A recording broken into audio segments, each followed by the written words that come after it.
छात्राः सप्तमवर्गे श्रीवल्लभाचार्यस्य मधुराष्टकं पाठे चतुर्थसत्रे सर्वेषां स्वागतम्। पीछे वाले क्लिप में बात वहीं से चली थी कि क्लास 6 में हम एक कविता पढ़े थे, वयम बालका भारत भक्ता। उसमें एक शब्द आता है, भूरि पठामो भूरि लिखामो भविता स्मो जनहिते नियुक्ता।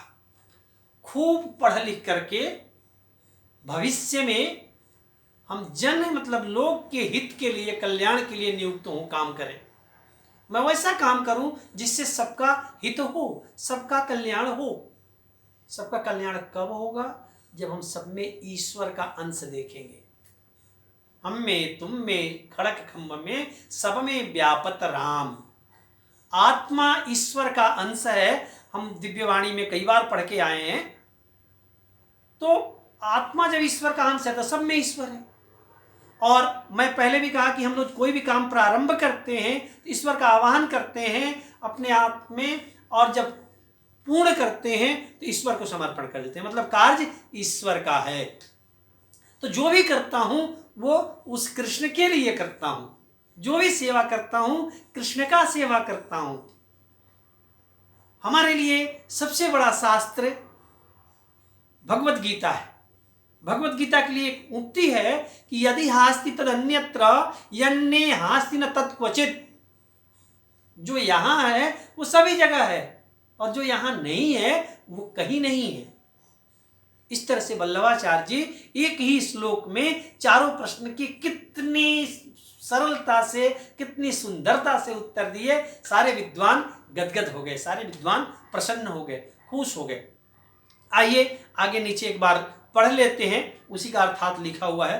अर्थात देवकी पुत्र कृष्णेन कथितम श्रीमद् भगवद गीता इति नामकम शास्त्रम एव सर्वेषु शास्त्रेषु श्रेष्ठम। पहले हम लोग पढ़ चुके हैं। अर्थात देवकी पुत्र कृष्ण के द्वारा गाया गया श्रीमद् भगवद गीता ही एक सभी शास्त्रों में श्रेष्ठ शास्त्र है।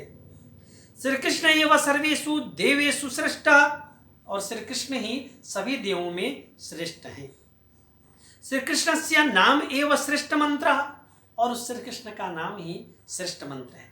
तस्य कृष्ण से सेवा एव श्रेष्ठ कर्म, और उसी कृष्ण का सेवा हमारे लिए सबसे श्रेष्ठ कर्म है। एक चीज ध्यान रखिएगा, इससे एक बहुत बड़ा उपदेश ये है कि अगर हम अपने मस्तिष्क, अपने बुद्धि को कई जगह बांटते हैं तो काम सब अच्छा नहीं होता। एक साधे सब सधे, सब साधे सब जाए। एक जो काम करते हैं, पढ़ते हैं तो अच्छी तरह से पढ़िए, खेलते हैं तो अच्छी तरह से खेलिए। जो एक है उसी को एकदम एम ऑफ लाइफ अंग्रेजी में प्रयोग करते हैं ना। जीवन का एक लक्ष्य होनी चाहिए, और वही लक्ष्य हमेशा व्यक्ति को दिखाई देना चाहिए। वही व्यक्ति सफल व्यक्ति है। एक छोटा उदाहरण मैं आपको बताऊं, एक छोटी सी कथा के माध्यम से। प्रायः सभी लोग जानते हो कि सबको बुला करके द्रोणाचार्य, वो जब मछली भेदने वाली कहानी है, सबको बुला करके द्रोणाचार्य जब एक एक करके पूछते हैं क्या दिखाई देता है, तो दुर्योधन बोलता है मुझे आप दिखाई देते हैं, मछली दिखाई देती है, धनुष दिखाई देता है, बाण दिखाई देता है। इसी तरह से युधिष्ठिर बताते हैं, भीम बताते हैं।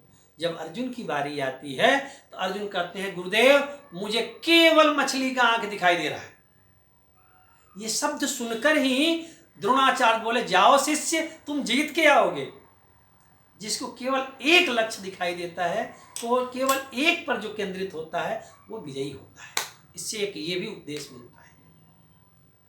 आइए आगे वल्लभाचार्य के बारे में और पढ़ते हैं। स्वभावेन श्रीवल्लभाचार्य अतीव सरल आसीत। जो जितने बड़े संत होते हैं वो स्वभाव से उतने ही सरल होते हैं। वल्लभाचार्य जी स्वभाव में बहुत ही सरल थे।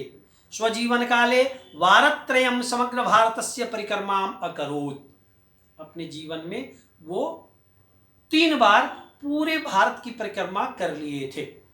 संतों का एक ये सबसे बड़ा गुण है कि संत स्थिर नहीं रहता। संत और जल जहां स्थिर हुआ कि दूषित हुआ, चलायमान है, चलता रहता है।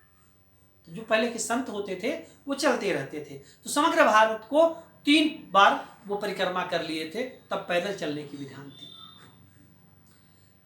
आइए अगले क्लिप में हम उनके और बातें बढ़ पड़ते हैं, तब तक इसमें इतना ही। धन्यवाद।